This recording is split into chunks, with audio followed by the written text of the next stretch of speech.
We all love a legendary comeback, and Degree Original Cool Rush is back and better than ever. Cool Rush isn't just a scent, it's a movement, a fan favorite that delivers bold, fresh vibes and all-day sweat protection. Whether you have a man that spends hours in the gym, heads into the office early, or is just trying to stay fresh on a long day, Cool Rush has their back. Head to your local Walmart or Target and grab Degree Cool Rush, the fan favorite scent from the world's #1 antiperspirant brand.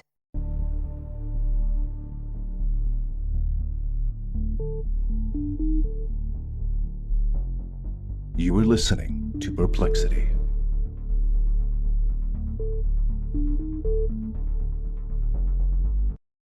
Hello, everybody. Happy October. Welcome to an episode of Perplexity, a mystery podcast.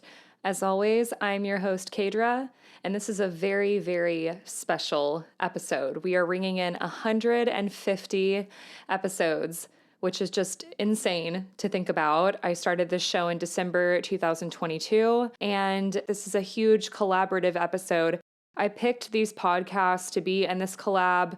While there are many more that I could have included, I picked these people because they have helped the show grow in many ways.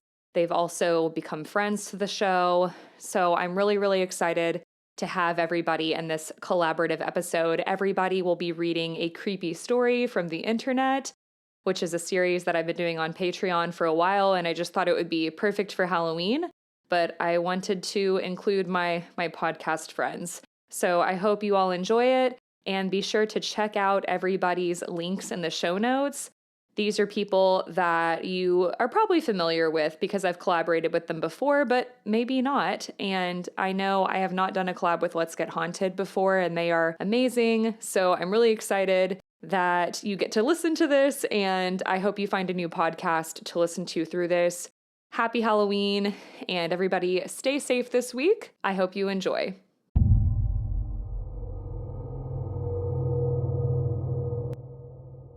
So the story I'm going to be reading is from the Glitch in the Matrix subreddit, and it is from Reddit user 1-2_34. This story is titled, "My wife and I saw our 5-year-old daughter, but older." This happened a few months ago. In early January, my wife and I were in the kitchen, prepping lunch and chatting. Our 5-year-old daughter was in the living room watching TV. No one else was in the house. We live in a 2-bedroom apartment, and the layout of the house allows us to see a bit of the corridor and hallway outside the kitchen door. My wife was cutting up food, and I was sitting behind her. As we talked, she started to turn around to face me, but stopped midway, staring at the kitchen door. She froze up completely, and I remember asking, "What is it?" She let out a loud gasp, and then I instinctively looked towards the door as well. I saw a brief glimpse of what seemed to be a person turning the corner toward the living room. It happened very fast, but I was sure I saw someone. I panicked. My immediate thought was, holy fuck, someone broke in. My daughter's alone in the living room. The only thing I thought of doing was grabbing a knife, and I yelled at my wife to call the police. I rushed into the corridor and into the living room. But in the living room, there was nothing. My kid was just sitting on the couch watching Bluey. She looked at me and asked, "What's up?" with a confused expression. Mind you, I had a knife in my hand and probably looked crazy. I tried to play it off and asked if she saw anyone come in the room. She hadn't and was clueless about what I was talking about. I searched the living room and the rest of the house. No sign of a break-in, windows closed, and we live on the 3rd floor. If someone had tried to escape that way, they would have fallen really bad. I checked everywhere, wardrobes, behind curtains, the front door. Nothing. No signs of entry, and the front door was totally closed. We did not hear anyone come in or anything of the sort. So this all happened within maybe 10 minutes. I went back to the kitchen where my wife was crying. She had frozen up. She didn't call the cops. I calmed her down, but she had gotten scared so badly, she couldn't even speak properly. When she calmed down, she explained to me what she saw. I personally only caught a very quick glimpse of the thing turning around the corner. However, my wife says that she got a good look at it. She says she saw what looked like a tall woman, dressed in a floral dress and high heels, walking around the corridor. Neither of us heard any sound, though. She said the woman stopped when she understood she was seen. She looked at my wife in the eyes, and my wife swears the figure looked just like our daughter, but older. This happened in the space of seconds when she first froze up in shock. When my wife gasped, the woman hurried and turned the corner into the living room. I only saw this last part.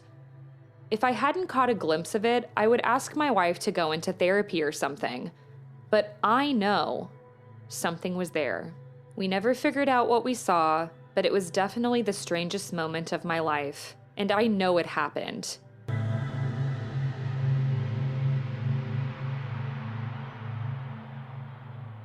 I saw a Wendigo, and I wish I hadn't.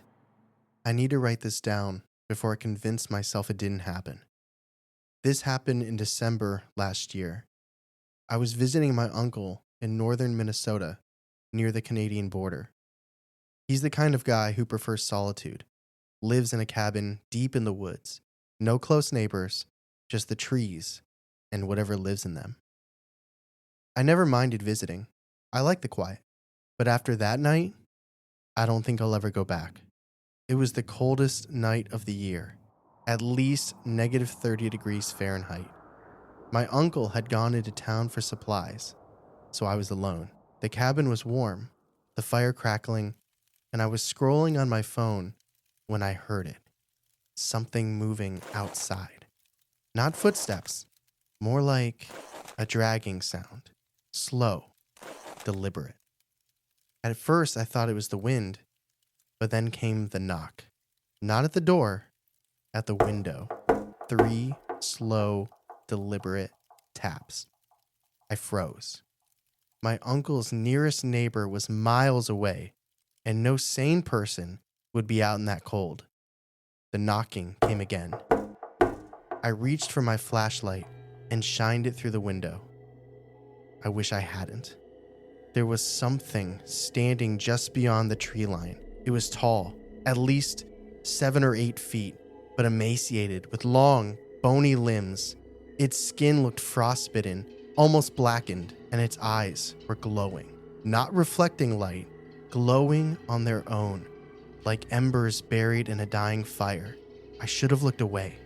I should have closed the curtains, but I was frozen, staring, unable to breathe. And then, it smiled. Its teeth were too many, too sharp, stretching across its face. It opened its mouth wider than any human should, and then it spoke. Let me in. The voice didn't match the body, like a recording playing at the wrong speed. Too deep, too garbled. I ran, I grabbed my uncle's rifle, I locked the door, and backed into the farthest corner of the room. The knocking stopped, but I could hear it scraping against the walls outside. Slow, patient, like it had all the time in the world. I sat there for what felt like hours, rifle shaking in my hands, until my uncle finally came back. The second his headlights swept across the trees, the noise stopped. He found me, pale, sweating, gripping the gun like my life depended on it. I told him everything, and he didn't say a word. He just nodded and checked around the cabin. When he came back, he looked unsettled. There were no tracks in the snow, he said. Nothing. That was impossible. I heard it. I saw it. But there was nothing outside. No footprints, no marks on the walls. Just the untouched snow and the silent, watching trees.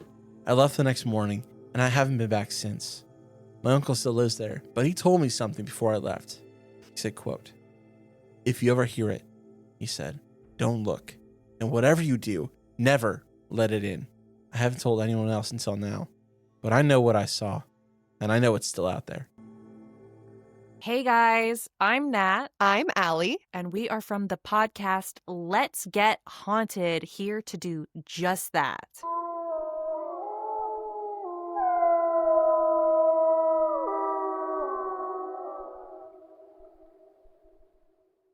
The following is a scary story posted to r/backwoodscreepy on Reddit 6 years ago by a now deleted user. Title: My first time backpacking. These events occurred 2 summers ago in the Grand Teton area. My boyfriend at the time, now husband, let's call him H, was an avid outdoorsman and also served in the military. I was an ecology major and wanted to spend more time outdoors. So he decided to take me on my first backpack, just the 2 of us. For those who aren't familiar, the Grand Tetons are well known for their wildlife, specifically grizzly bears. First incident. My boyfriend looked like Indiana Jones, machete hanging from his belt, large knives attached to each side of his pack, bear spray strapped to his waist. You get the picture. The beginning of our 25-mile journey was all uphill. When in bear country, you're supposed to make noise to not startle the wildlife by accidentally sneaking up on it. As you can imagine, going up a steep hill while carrying a 40-pound pack makes it difficult to make conversation. We were about an hour in and almost at the top of the ascent. I noticed that the woods had gone completely silent, save for the rushing stream that was to our left of the trail. Silent woods are never a good sign. This usually indicates predators are nearby. At this point, I was in front of my boyfriend and we were about to crest the hill. For the past 20 minutes, we had not said a word to each other, having been too tired to speak. We noticed the silence at the same time and gave each other knowing glances. I came up over the top of the hill and immediately froze. Sitting not 10 feet in front of me in the middle of the trail was a grizzly bear. My husband wasn't aware yet, as he was behind me, so I did the first thing I could think of. While still in my frozen stance, I managed to take my arm and started flinging it wildly behind me, trying to get H's attention. I was too terrified to speak. The bear went from sitting to all fours, not looking away from us once. H quickly swung me around so that I was behind him, and he just started yelling. Being in the military, he knows how to yell. The grizzly wasn't quite fazed, as it started to walk slowly toward us. At this point, I was on the verge of passing out from terror. This bear was about 5 feet in front of us when we heard a loud crack coming from the woods to our right. The bear heard it too, and he bolted toward the stream. A second crack boomed again, this time much closer than before. H said, It's probably just some falling branches. but we both knew that wasn't the case. At this point, we were walking quickly up the trail in an attempt to create some distance from the grizzly and those strange noises. I felt the hairs on the back of my neck stand straight up. And at that same moment, H stopped moving in front of me. He turned around to look at me, and I turned to look behind me. To this day, we are not sure what we saw. Back where we were standing was a large, black and brown mass. It looked to be about 3 times bigger than the already large grizzly that we had seen just a few moments before. Its back was facing us, and then it stood on its back legs. It looked similar to a bear, but something about the shape was just off. At this point, it was probably stupid to run away, but that is exactly what we did. We were aware of heavy footsteps trailing behind us, but neither of us looked back. Eventually, the footsteps faded. At this point, I was a mess. H was doing his best to console me. Honey, this is extremely unusual. The bears usually stay away from humans. We're gonna be okay. I'm sure that won't happen again. That was enough to convince me to continue on the backpack. Not another hour later, though, we reached a clearing where we decided to take a rest and eat a snack. About a minute after we had sat down, I noticed bushes moving in a line toward the clearing. Toward us. Out of the brush comes this adolescent grizzly who looks just as spooked as I'm sure we did, but he came straight for us. H, being the crazy nut that he is, decided to charge back at the bear while screaming. Bear spray at the ready. That did the trick, and the bear ran off. All I could think was, Just my luck. but that wasn't even close to what happened the second night. Second night. Before we began our backpack, we had to let the ranger station know which trails/route we planned to take. With this information, they usually send a ranger on horseback at some point during the backpack to check on you to make sure everything's okay. There were not many approved trails left for us to choose from, and it was just our luck that they were the most difficult. Apparently, over the 3 days we were on those trails, we had been the sole hikers. We didn't see a single other person once we were en route. Anyhow, I guess we missed the ranger who came to check on us. We had been following hoof prints the entire second day, and we hadn't seen anyone the day before. I had some foot problems, so we spent valuable daylight trying to adjust my boots/laces/socks to compensate for the pain. When we started on the trail again, we had maybe an hour or two of daylight left. And in the woods, it gets dark fast. I was exhausted. It was now dark out, and H was the only one with a working headlamp, as mine wouldn't even turn on for some reason. We needed to find somewhere to set up camp, as we still needed to eat. It was freezing, the wind was blowing, and it was creating a howling sound as it rushed through the trees, which made it difficult to hear H or discern any other sounds coming from the woods. After another hour of hiking through the dark, we finally found a clearing. Well, it was more like a bowl. It looked to be 200 meters in diameter, with the sides being 10 meters down from the trail to the bottom of the clearing. This place was strange. We both felt it, though he didn't tell me how freaked out he was until after we had left. There was no moonlight, so all we had was the illumination from his headlamp and the flashlight that I fished from my pocket. Half of the trees were dead/fallen just in the bowl. The vegetation everywhere else was very dense. To help alleviate my anxiousness, he started playing Ninja Sex Party out of his portable speaker. This didn't help much, as it just echoed off the trees, creating a dissonance of sounds. He also thought that it would ward off any predators nearby. This is when we knew our anxiousness wasn't just paranoia. The silence was back. There hadn't been a single bird chirp since we arrived at the clearing.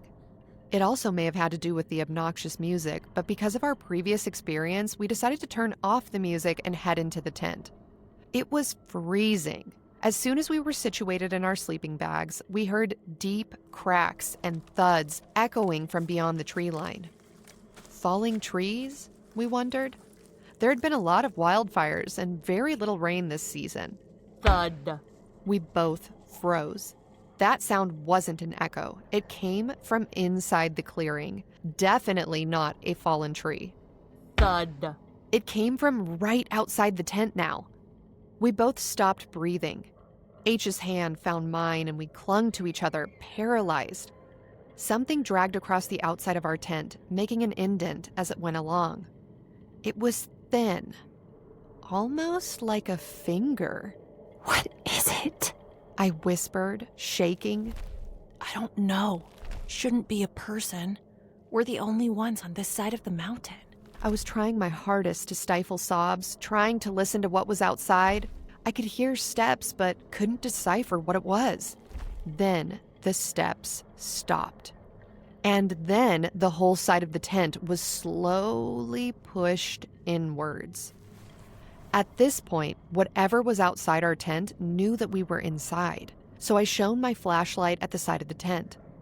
What I saw made my blood run cold. It was the shape of a human face pressed into the tent wall. I could make out the nose and an open mouth. Each time they breathed, it made the tent around their mouth billow in and out. H said, "Fuck that," and pulled a Glock from his sleeping bag. He cocked it, and the sound shattered the silence. Suddenly, the face pulled back, and we heard fast footsteps heading towards the edge of the clearing. We didn't leave the tent till the sun was shining the next morning.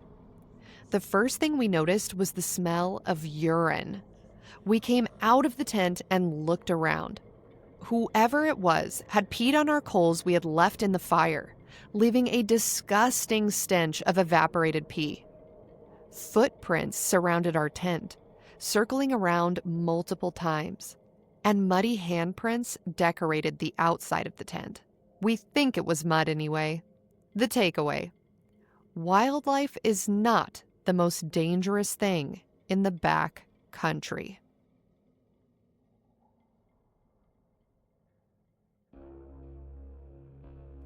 I can't leave my bathroom. About 30 minutes ago, I got out of the shower and I dried off, put on my PJs, opened the door to walk out, only to find myself back in my bathroom, staring at the closed door. I stopped and tried to rationalize what just happened to me. I convinced myself that I had simply imagined that I'd opened the door and stepped out.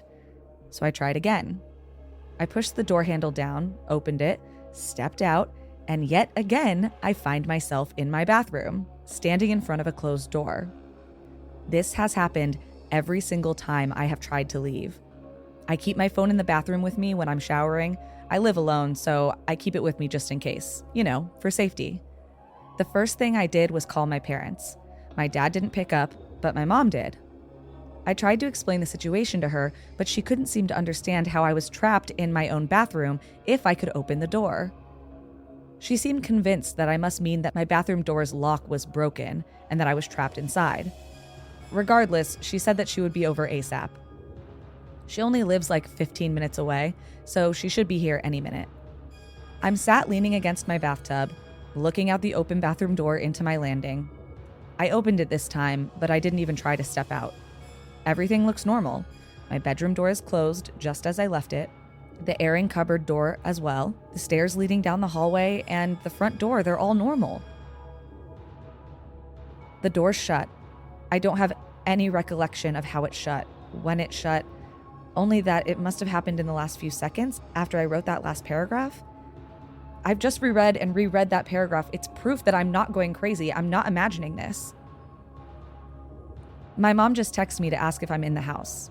I said, yes, of course I am. I'm trapped in the bathroom. That's the whole reason that I called you here. And this is what she sent. Why aren't you saying anything? What do you mean? Are you even in there?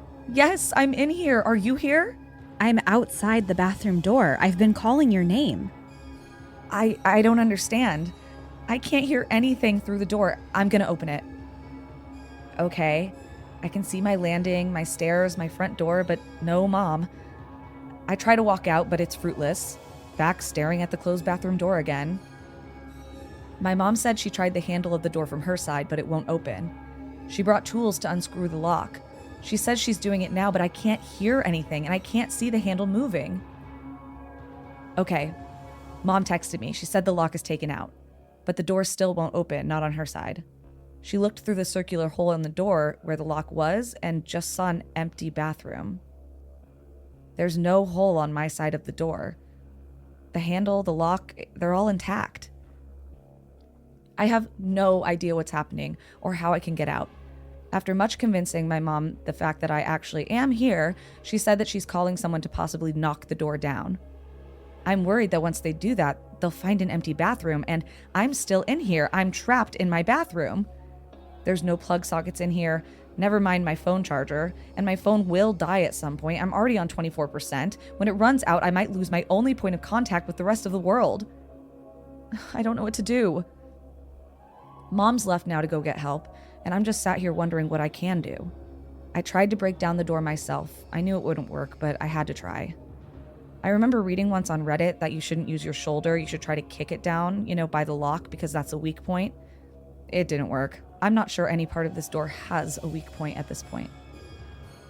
The window is small, and I'm not sure if I'd even be able to actually fit through it. Scratch that. The window won't open either. There are locks on the windows in my house. You can lock them with a little key, but I never received any when I moved in, so I've never been able to lock them. This is now locked, though. It's got one of those white plastic cheap blinds covering it. I ended up just ripping that down. It's pulled some plaster down with it, but now I can get at the window better. It's straight above the toilet, so I'm kneeling on top of the toilet lid, yanking at the window handle, and it won't budge. Wait. It opened.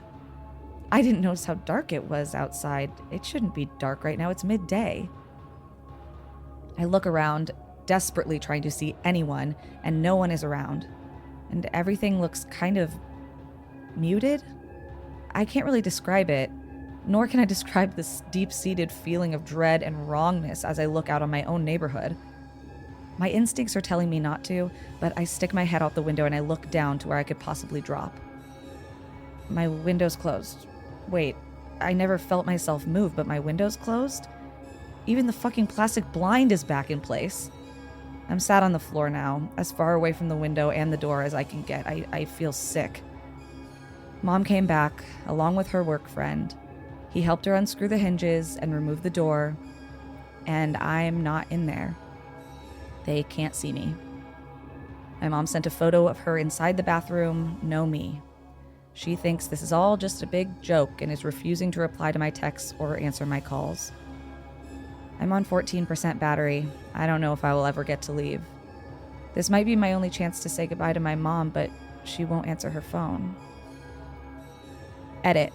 I've ripped down the shower curtain, and yet I'm staring at it right now, hung up, hanging over the side of my bath. I looked out the window again. I think I hear rumbling, low, quiet rumbling. I haven't opened the window since. My phone's on 1%. If I get out, I'll update this post.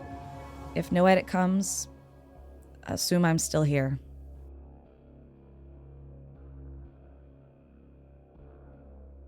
Welcome to the Live Laugh Larceny portion of this spooky stories extravaganza.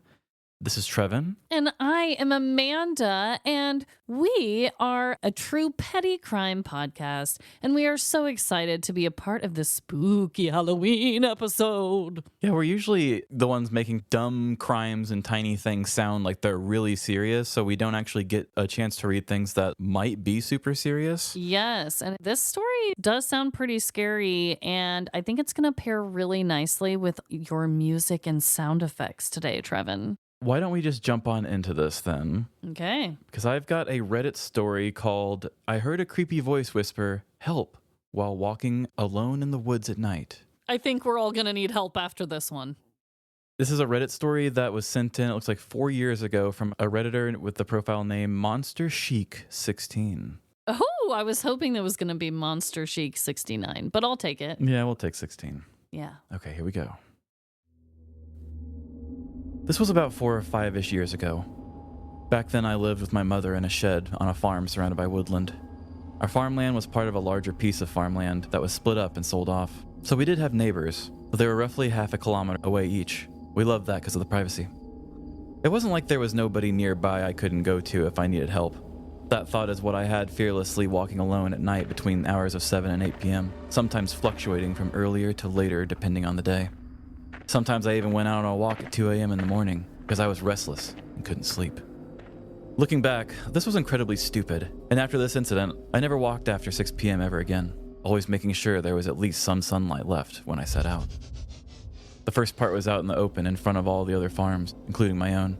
If anything had happened, at least one person would have noticed, and reception was pretty good, so I would have also been able to call someone. The second half, on the other hand, was concealed by about 200 meters of woods between the farms and the back road, stretching the full 2 kilometers at the back of the farm. And it was during that part of the walk when I had this creepy encounter. It was late at night. I can't remember what time exactly, but it was pitch black with the exception of my torchlight. I was about to approach the turn in the loop that would bring me out to the open again when I heard it. It was the monotone voice that repeatedly asked for help. It didn't seem panicked in the least. I took my headphones out and turned my music off to make sure I was hearing correctly, but it didn't stop.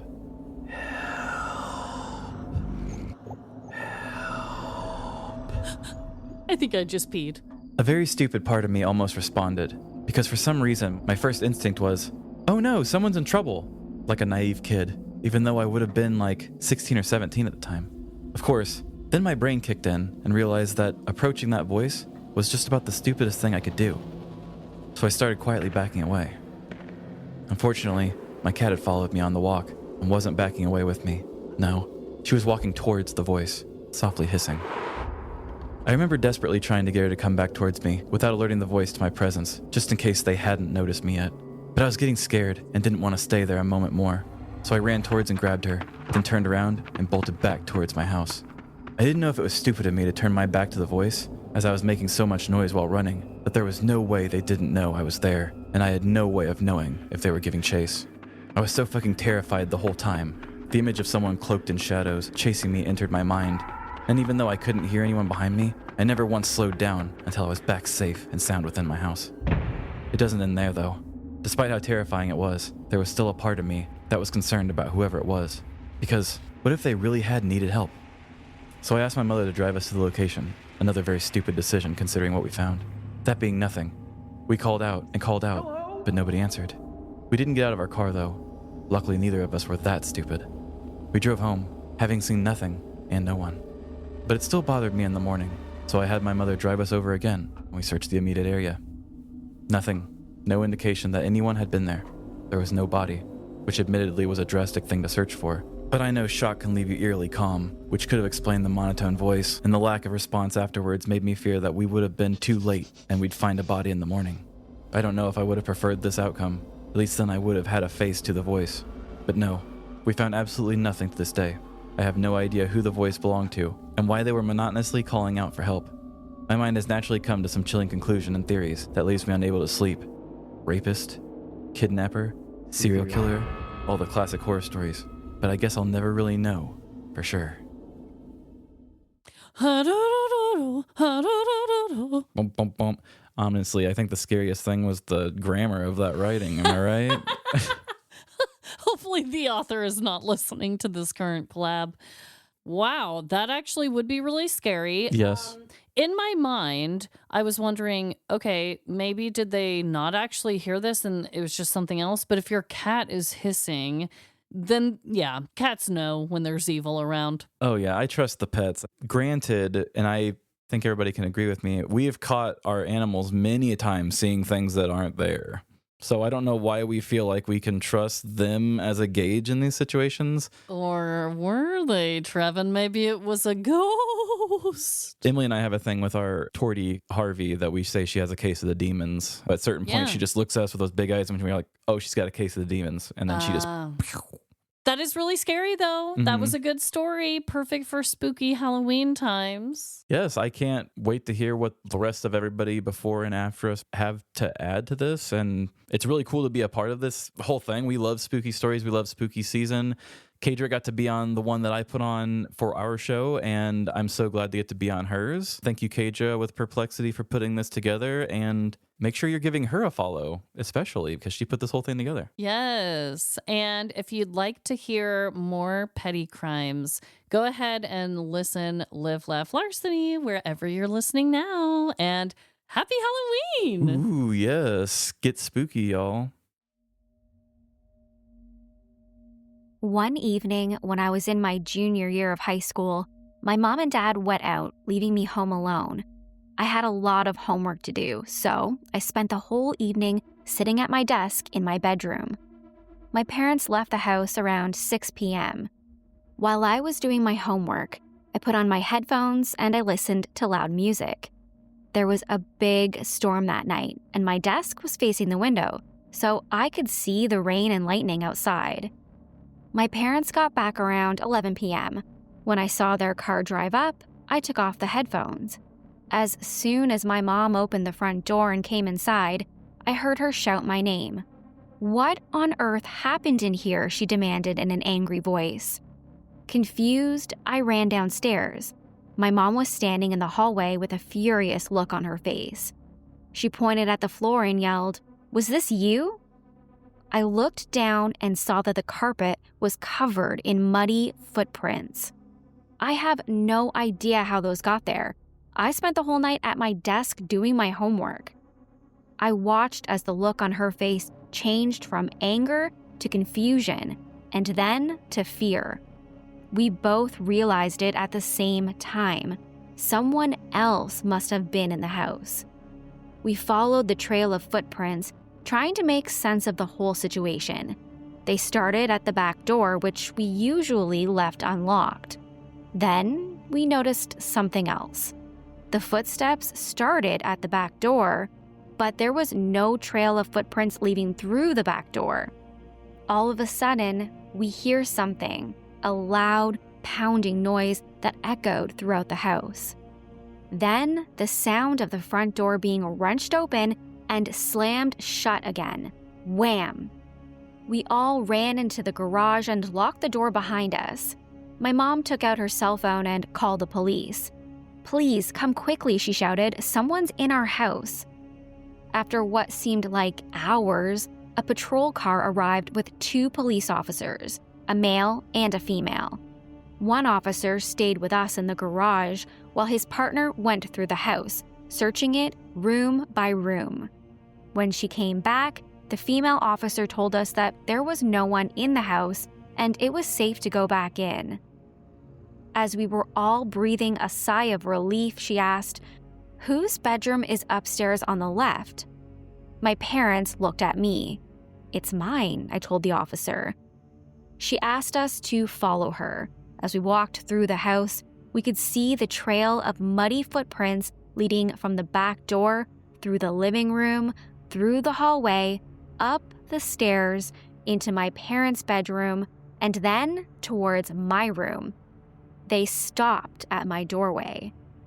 The female officer pointed at my door, which had been opened the whole night. Scrawled on it in black marker was the following: "At 8:47, I see you. At 8:53, you forgot to lock the back door. At 8:59, you seem focused. At 9:24, turn around. At 9:47, look at me. At 10:15, look at me. At 10:37, look at me. At 10:49, look at me." For more than 2 hours, someone had been standing in my doorway watching me. To this day, I still shudder to think what would have happened if I had turned around. When it comes to what your family eats and drinks, you know your choices matter. You're the expert because you know what fits your life. And getting it right starts with good information. That's why America's beverage companies are sharing more information about our ingredients at goodtoknowfacts.org. No spin, no judgments, just the facts straight from the experts for more than 140 beverage ingredients. Visit goodtoknowfacts.org.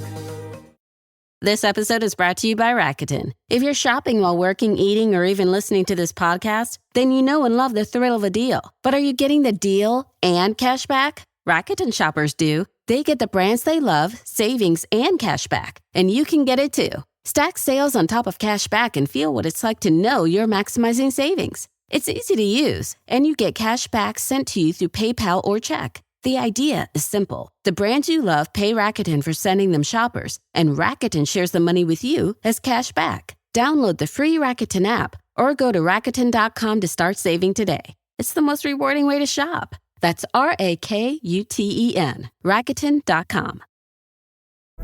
Think your lashes have hit their limit? Discover limitless length and full volume with Maybelline Sky High Mascara. The Flex Tower brush bends to volumize and extend every single lash from root to tip. And the lightweight bamboo-infused formula makes lashes feel weightless. Now in 8 bold shades so you can take your lashes to new heights every day. Visit Maybelline.com to shop Sky High Mascara now. Hi, I'm Shelby Novak from the show Scare You to Sleep and also the Bloody Disgusting podcast. And I'm going to read to you a story from the subreddit Glitch in the Matrix by user LiquidGold83. So this actually happened last week. It just took me some time to come to terms with it. I got a phone call from my next door neighbor late in the evening asking if I can help him move a mattress into his upstairs. His mom is ill and has a big, heavy sleep number bed. I, of course, ran over to help because they're great neighbors. I get over there, and his friend, who is also a priest, was there to help. I helped them figure out how to separate the mattress from the bed so we could fit it upstairs. We get it all moved up and back in place when my neighbor asks if I can help them move an armoire upstairs too. I think nothing of it, and we pull it out of his travel trailer and start bringing it up the front stairs of his house. This is where I died. The front stairs are 11 steps.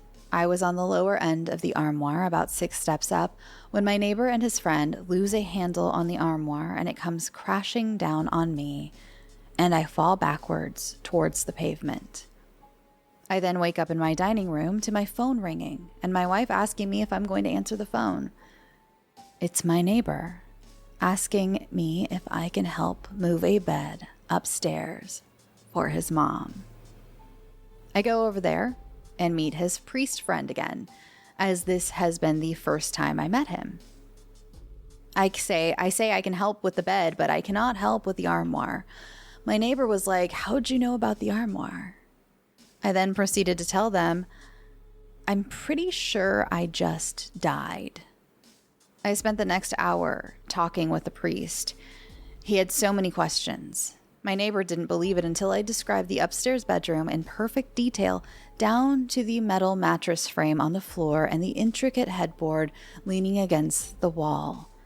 And I had never been upstairs in their house before. The priest asked me what I saw after I died. I told him I never actually died. Before it happened, I woke up at my dining room table. TLDR, I experienced my death, but woke up alive about 20 minutes earlier in my life. Thank you.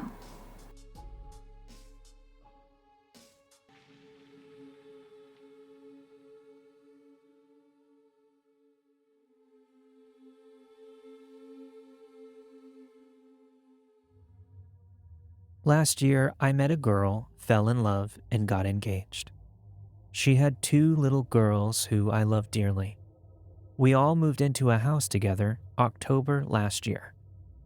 Nothing too out of the ordinary happened, but one morning she comes to me and tells me she's pregnant. She tells me that with the girls, she got postpartum very badly and explained breastfeeding can make it worse. I said that we could do formula for the baby. The added bonus of this being, I can help with nighttime feedings and it wouldn't all be on her. Fast forward 10 months and the baby is here. We keep him in a bassinet by the foot of our bed. When it's my fiance's turn to feed him, she prefers to bring him into our bed. I worry that I may fall asleep, so during my turns, I take him downstairs and lie down on the beanbag and watch TikToks while he eats. The girls' bedrooms are across the hall from our room. The baby has a very distinct cry that he uses when he's actually hungry and doesn't just want his pacifier back in his mouth. My fiancé calls it his pterodactyl scream. One night last week, it was my turn to feed him at around 3 a.m. I got up, made his bottle, then took him downstairs. The dog and the cats all followed me. I usually let the dog out to use the bathroom. I changed the baby's diaper, then got comfy on the beanbag with the baby next to me. Bottle in one hand, TikTok in the other, I let him drink away. He finished and fell asleep. I wasn't quite done with the TikTok that I was watching, so I sat up and put his pacifier in. About 1 minute later, I hear his pterodactyl cry, but it's coming from upstairs. I was very confused and completely shocked. I just froze for a few seconds. I thought, I must be really, really tired. I put TikTok away, then looked down at my son, and just as I was about to stand up, I heard the cry from upstairs again. There was no denying what I heard. I got my flashlight on my phone out and cautiously headed up the steps. Trying to come up with a rational explanation, I thought, I'm just hearing things that aren't there. Then I open our bedroom door, and my wife is sitting up, wide awake. I asked her if she heard that, and she said yes.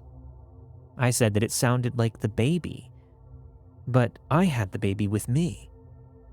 She suggested maybe one of the girls made the noise. I handed her the baby and I went to check on them both. They were sound asleep. The cats, our dog, and our baby were all downstairs with me, so none of them made this sound. I was really freaked out at this point. I returned to our bedroom. My fiancé was putting the baby in his bassinet and lying down to go back to sleep. In a whisper, I asked her, "What was that?" And she just said, "No, we're not going to talk about it. Let's pretend it never happened." We then fell asleep. It's been about a week now, no noises at night, but I don't rest easy, knowing that something is there.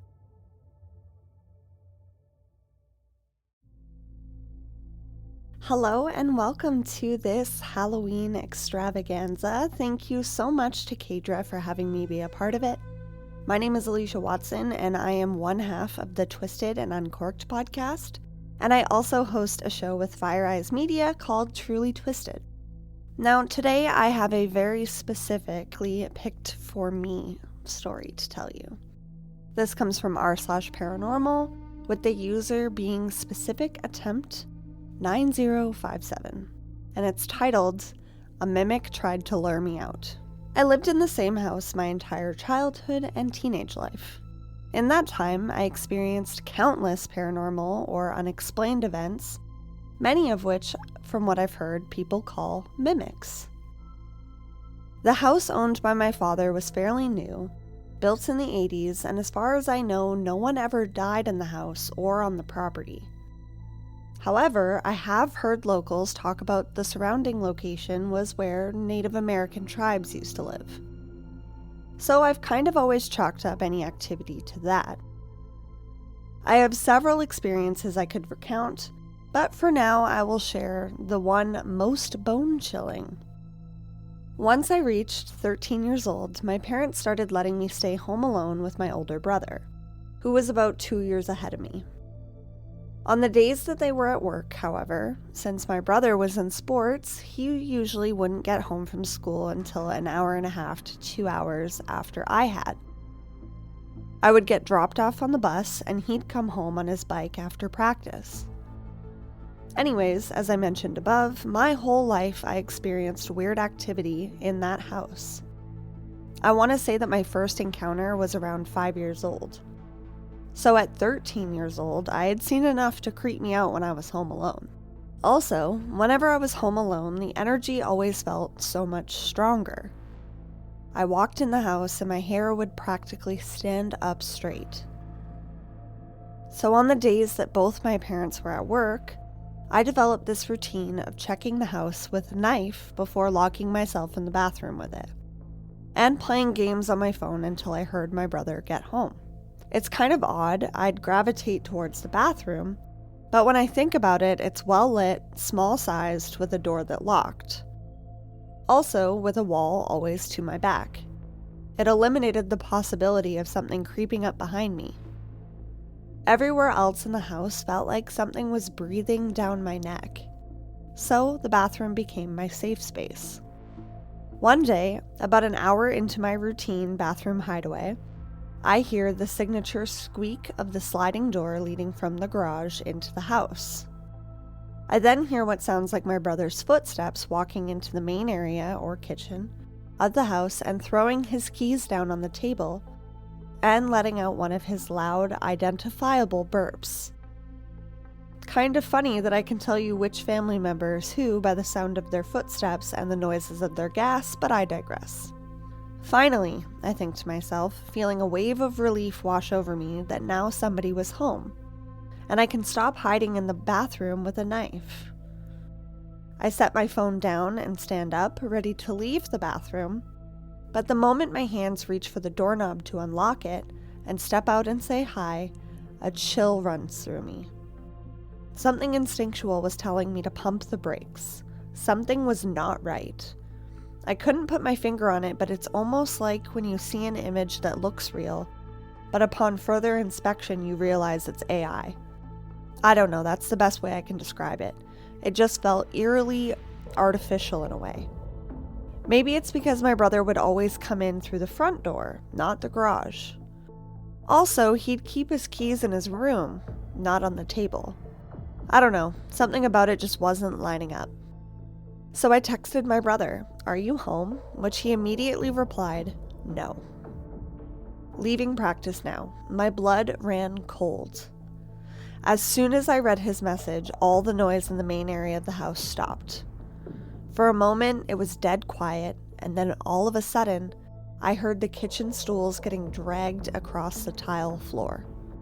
Not thrown, not shoved, like someone was picking up the edge of the stool and quickly walking out of the kitchen to the living room. The house is an open concept. I immediately texted my brother back saying there's someone in the house. Just then, I hear my dog leap onto the couch, the cushions making their familiar squeak, and then she starts growling and snarling at something. I'm sitting in the bathroom, silently crying my eyes out, gripping the knife that I have with me like it's my lifeline, and being careful not to make a peep of noise. At this point, it sounds like stuff is being tossed around. My dog is barking like crazy at something, and naturally I'm confused because I vividly heard my brother just a moment ago. But now it sounds like a massively large man is thumping around the house.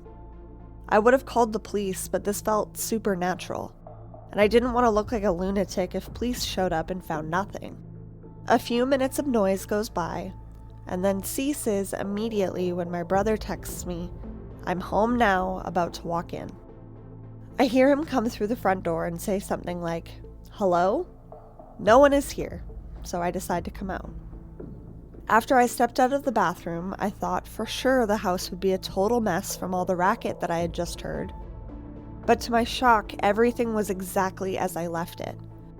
Nothing was out of place, damaged, or even touched.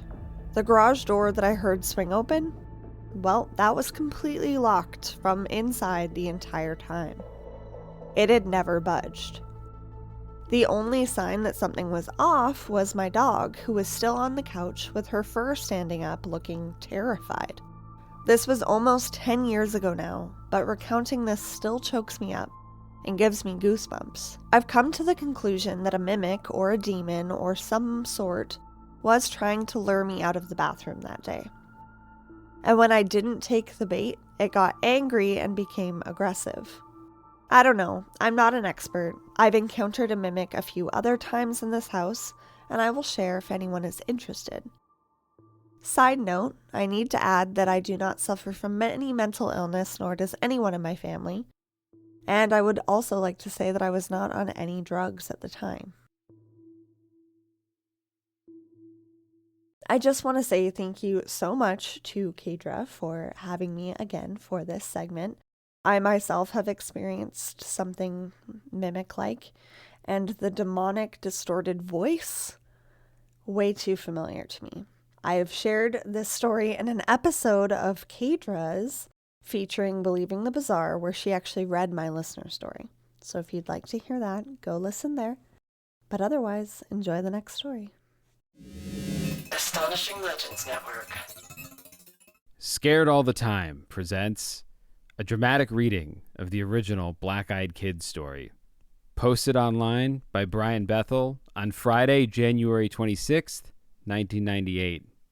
Subject, Those Darned Black-Eyed Kids. I don't really know what I'd call this story if I was submitting it for publication in Fate or something of its ilk. Maybe Brian versus the evil, black-eyed, possibly vampiric or demonic, but at least not bloody, normal kids. But that doesn't have much of a ring to it. Shrug. Smiley face. But that's at least an accurate title. As so many things do, it all started out innocently. My internet service provider used to have offices in a shopping center before they moved to their comparatively lush accommodations elsewhere. There was a drop box at that original location. The monthly bill was due, and thus, there but for the grace of the net, I went. It was about 9:30 p.m. when I left. From my relatively isolated apartments, it's about 10 to 15 minutes or so to downtown. Abilene has a population of about 110,000. Right next to Camelot Communications' old location is a $1.50 movie theater. At the time, the place was featuring that masterwork of modern film, Mortal Kombat. I drove by the theater on the way into the center proper and pulled into an empty parking space. Using the glow of the marquee to write out my check, I was startled to hear a knock on the driver's side window of my car. I looked over and saw 2 children staring at me from the street. I need to describe them with the one feature, you can guess what it was, that I didn't realize until about halfway through the conversation, cleverly omitted. Both appeared to be in that semi-mystical stage of life children get into where you can't exactly tell their age. Both were boys, and my initial impression is that they were somewhere between 10 and 14. Boy number 1 was the spokesman. Boy number 2 didn't speak during the entire conversation, at least not in words. Boy number 1 was slightly taller than his companion, wearing a pullover, hooded shirt with a sort of gray checked pattern and jeans. I couldn't see his shoes. His skin was olive-colored and had curly, medium-length brown hair. He exuded an air of quiet confidence. Boy number 2 had pale skin with a trace of freckles. His primary characteristic seemed to be looking around nervously. He was dressed in a similar manner to his companion, but his pullover was a light green color. His hair was a sort of pale orange. They didn't appear to be related, at least directly. Oh, great, I thought. They're going to hit me up for money. And then the air changed. I've experienced this before, but for the benefit of any new lurkers out there, right before I experience something strange, there's a change in perception that comes about, which I described in the above manner. It's basically enough time to know it's too late. Winky face. So there I was, filling out a check in my car, which was still running, and in a sudden panic over the appearance of 2 little boys. I was confused, but an overwhelming sense of fear and unearthliness rushed in nonetheless. The spokesman smiled, and the sight, for some inexplicable reason, chilled my blood. I could feel fight or flight responses kicking in. Something I knew instinctually was not right, but I didn't know what it could possibly be. I rolled down the window very, very slightly and asked, "Yes?" The spokesman smiled again, broader this time. His teeth were very, very white. "Hey, mister, what's up? We have a problem," he said. His voice was that of a young man, but his diction, quiet, calm, and something I still couldn't put my finger on, made my desire to flee even greater. "You see, my friend and I want to see the films, but we forgot our money," he continued. "We need to go to our house to get it. Want to help us out?" Okay. Journalists are required to talk to lots of people, and that includes children. I've seen and spoken to lots of them. Here's how that usually goes. Mister, can I see that camera? I won't break it or anything, I promise. My dad has a camera and he lets me hold it sometimes, I guess. And I took a picture of my dog. It wasn't very good because I got my finger in the way, and add in some feet shuffling and or body swaying, and you've got a typical kid talking to a stranger. In short, they're usually apologetic. People generally teach children that when they talk to adults, they're usually bothering them for one reason or another, and they should at least be polite. This kid was in no way fitting the mold. His command of language was incredible, and he showed no signs of fear. He spoke as if my help was a foregone conclusion. When he grinned, it was as if he was trying to say, "I know something, and you're not gonna like it. But the only way you're going to find out what it is will be to do what I say."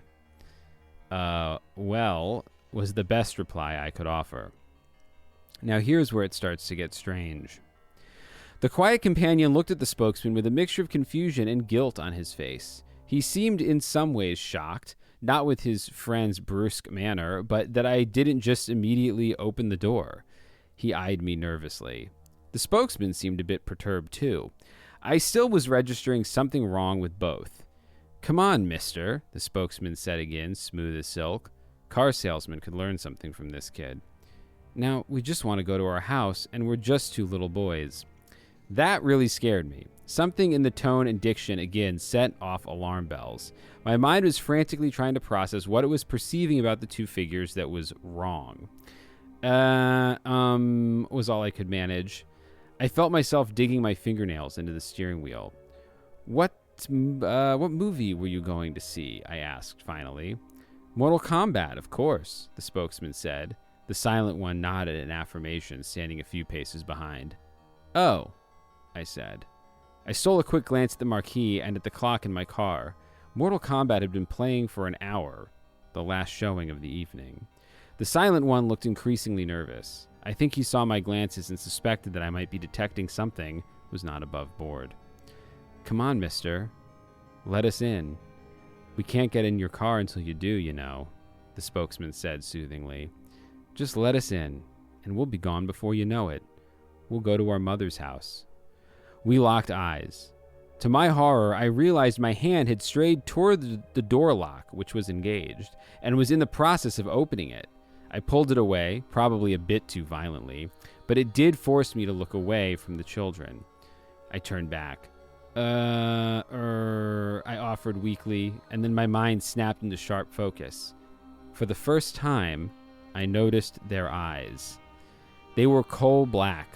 No pupil, no iris, just two staring orbs reflecting the red and white of the marquee.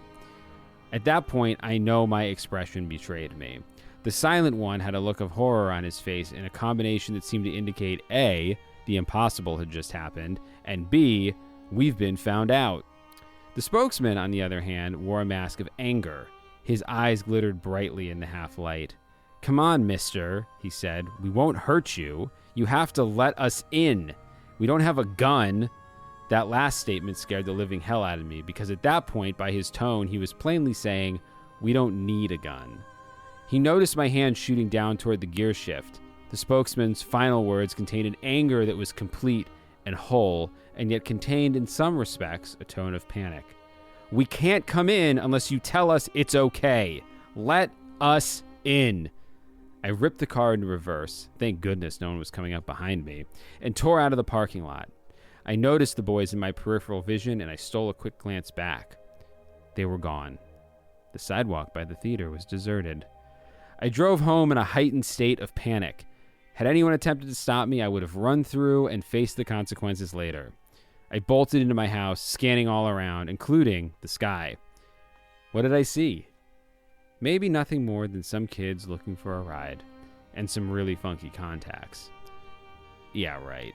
A friend suggested they were vampires, what with the old let us in bit, and my compelled response to open the door.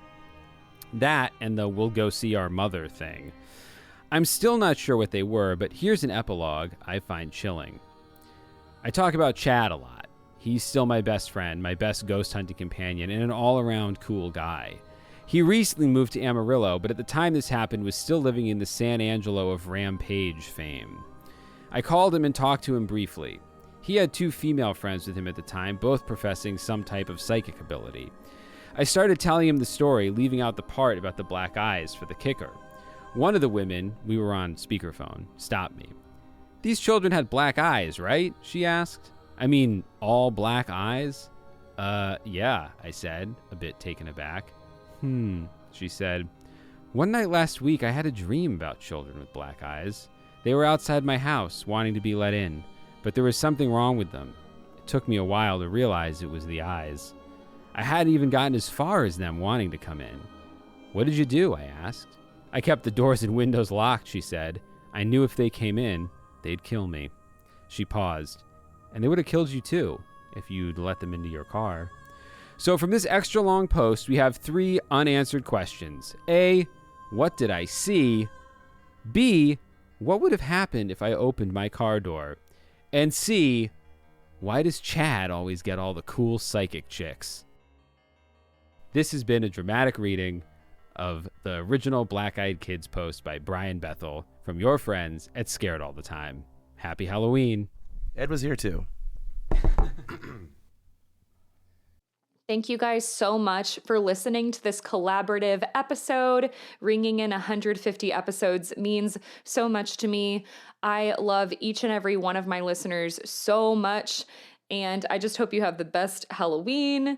Share this episode with somebody to ring in Halloween, And be sure to check out all of these amazing podcasts. All their links will be down in the show notes, along with the stories that they read, so that we give full credit to those writers. If you haven't done so yet, please leave a 5-star review wherever you're listening. Each time you do that, it helps me get new listeners and boosts me up the charts, so that is much appreciated. And if you're watching on YouTube, I would love if you subscribe, give this video a like, and drop a comment down below. If you really want to support the show, if you want early and ad-free episodes and tons of bonus content, you can always join the Perplexed Society. Tiers start at just $2 a month, and that is patreon.com/Perplexity Mystery Podcast. You all are amazing. I hope you have the best week. Please stay safe. Happy Halloween.